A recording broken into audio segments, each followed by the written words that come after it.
Hey there, welcome back to Reddit XO, the best channel for Reddit cheating stories. Be sure to like, subscribe, and hit the bell notification for more stories like these. Now, let's get into the video. Wife cheated and the abandoned kids, and now what's my best option? Even if it's only to rant, it's healthy for me, so here goes. My wife was having really numerous affairs, which I discovered by chance. We married in 2008 and welcomed our kid a year later. She pushed hard for a second child right away, due to age difficulties, and we had our second son in about a year and a half. I was working 72-hour weeks while still doing most of the houseworks, since working in EMS with 24-hour shifts meant I could work 72 hours and have 4 days off. She began treating me like garbage shortly after we had our second kid, but I simply chalked it up to postpartum depression and continued to be cheerful, thinking myself blessed to have such a lovely family and proud to work my butt off 24/7 to make her as happy as possible. Except for about 2 years after having her second child, she was mostly employed, but she never shared her income or spent it on household expenses, and I never said anything. Because we assumed that because I made 3 times what she did, I'd pay for everything and she'd keep her money in her account or pillow as our savings. She began having all sorts of cosmetic surgery and other aesthetic operations after having her second kid, which she paid for out of our money. I always told her that she was beautiful the way she was, but she claimed that it would make her happy, and it's all about how she feels, so I never objected much, not that I would or could decide for her anyways. I'm sure 2 breast operations, liposuctions, and other procedures to remove C-section scars, a nose job, lip fillers, Botox, approximately 12 full-body laser hair removal sessions, and all the makeup and brand-name apparel and accessories weren't inexpensive, but I know she had a large amount left. One day, I was browsing through my phone bill to locate a number for a person who wanted to purchase a tool for me off of Craigslist a while ago and unintentionally had her number open instead of mine, my own family phone plan, and noticed hundreds of calls in the middle of the night and on days I was at work. Putting her demeanor and the phone calls together, I decided to look up some of the numbers and discovered all these individuals I didn't know. I went to her and informed her, as gently as I could, for the sake of the kids, that I had discovered she was seeing other people, and that was when my life began to spiral out of control. She quickly transformed it into me being a controlling jerk who had spied on her and checked her phone. And she became so enraged that I had to get the kids and leave because I didn't want them to go through all of that shouting and screaming. When we returned at night, she had just collected her luggage and departed. This was in 2015, and for the previous 6 years, she has been gone for months at a time, and if she breaks up with someone, which occurs much too often, she simply moves back without notice, stating it's her home and I don't have the authority to say otherwise. Stays for a time or only comes home at night, and then disappears without a trace. I don't even start disagreements with her since she has shown to be much superior to me at yelling and going from 0 to 100 and terrorizing the kids. Managing babysitting while I leave for work has been a nightmare, despite the fact that my family and friends have been quite helpful when I'm working. The divorce hasn't been finalized. I was trying to avoid hiring a lawyer to save money, since I'd wind up paying for hers as well. Dumb of me, I know, because every time we get near, she changes her mind or leaves. She has said multiple times that if I want peace of mind, I should just give her the home, take my sons and go. My bank statements reflect that I have paid every single payment, every single bill for the home, and any additional costs from day one. We live in a no-fault state, though I never intended not to give her anything because, after all, she is my children's mother, but she is not sharing any information about her savings, and I believe that in the best-case scenario for me, she gets half of everything we have, despite the fact that she has been separated and mostly gone for 6 years now, during which time I've continued to work and pay for everything, and the house value has doubled. Losing the home means we'll have to relocate, which adds to the boys' stress since they've been pleading me not to change schools/friends, but I won't be able to afford to live where I am if the house is gone.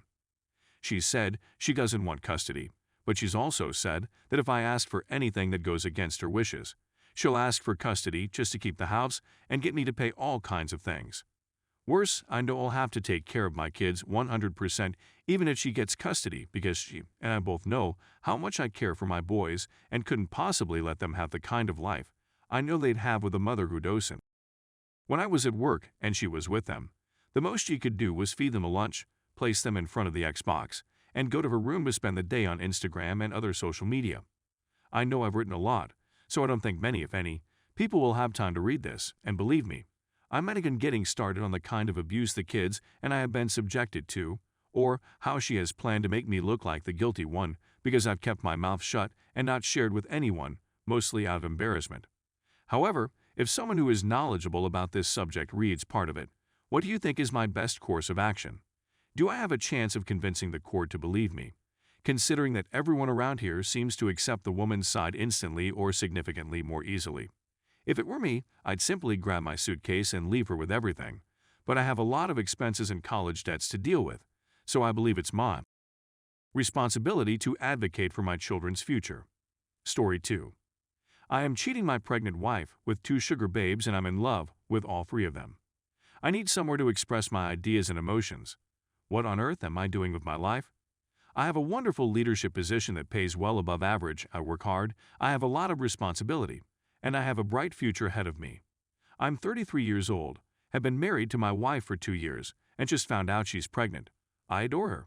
She is my best friend, she is really supportive, we get along well, we never quarrel and we spend quality time together virtually every time. The desire has waned for a while, but we are each other's companions, and I can imagine myself spending the rest of our lives with her. I, too, want children. In fact, I desired a large number of children. I've been unfaithful to her from the beginning, sometimes going to workers for backdoor since she doesn't do it because it pains her. Not just that, but the majority of the time. For vagina, I can eat at home, I used to remark, despite the fact that I was very cautious and always utilized protection. I had a crush on a coworker that reports to me a few months ago, and since I didn't want to get in trouble at work, I began looking and discovered a website where sugar daddies meet sugar girls. I've met a few sugar ladies, not many, and I thought the notion was intriguing. They might be like S-workers but amateur, and provide more of a girlfriend experience, which I prefer. It should have chemistry, and make me feel desired or cherished. I met one at the age of 22, let's call her Anna, who blew my mind. Despite the fact that our ages and levels of expertise were vastly different, I felt terrific with her, and not only. We began having unprotected after she convinced me she was clean and using contraception, and I just walked into her.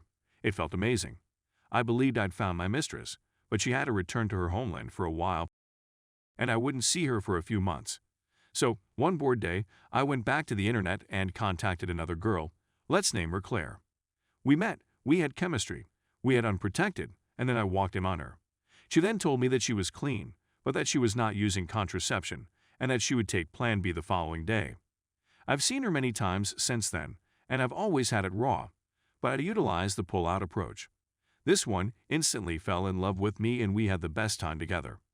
Claire grew desperate and attached, and she proposed she become exclusive.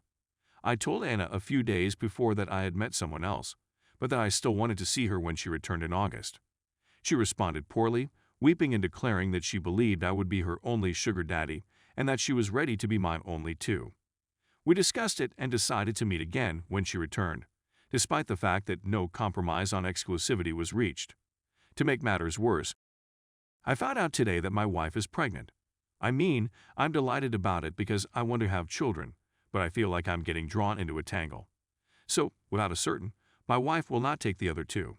And it seems that Anna isn't interested in Claire, and Claire isn't interested in Anna.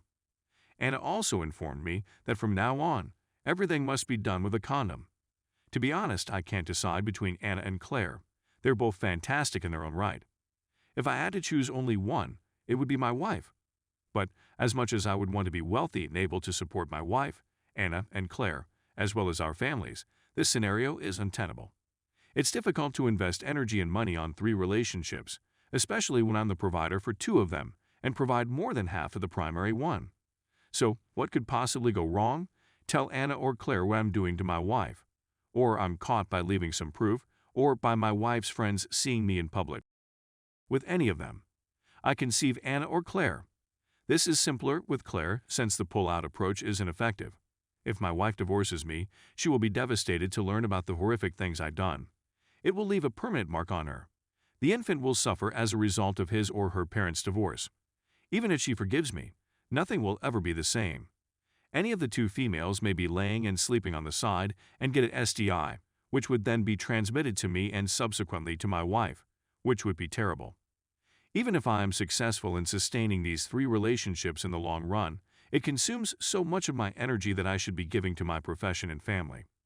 This is a tremendous experience, but it is also quite exhausting. And all the lying, making up reasons to see the mistresses, and erasing all proof. And then there's the financial load. How am I going to deal with my family, parents, siblings or family, our friends and coworkers? This is quite dishonorable, especially for someone in a position of authority. If I avoid touch with Anna, Claire, or both, they will suffer since they are already in love. What am I supposed to do? Obviously, I understand what I should do. There will be no further communication with the mistresses after the breakup. But in my delusional mind, I still believe that one day I will be able to persuade all 3 of them to live under the same roof with our extended families, or at the very least to maintain 1 or 2 mistresses on the side. I don't feel awful about it anymore. In fact, I've never had so much fantastic in my life, but I see myself headed towards a train crash, and I don't want to stop it.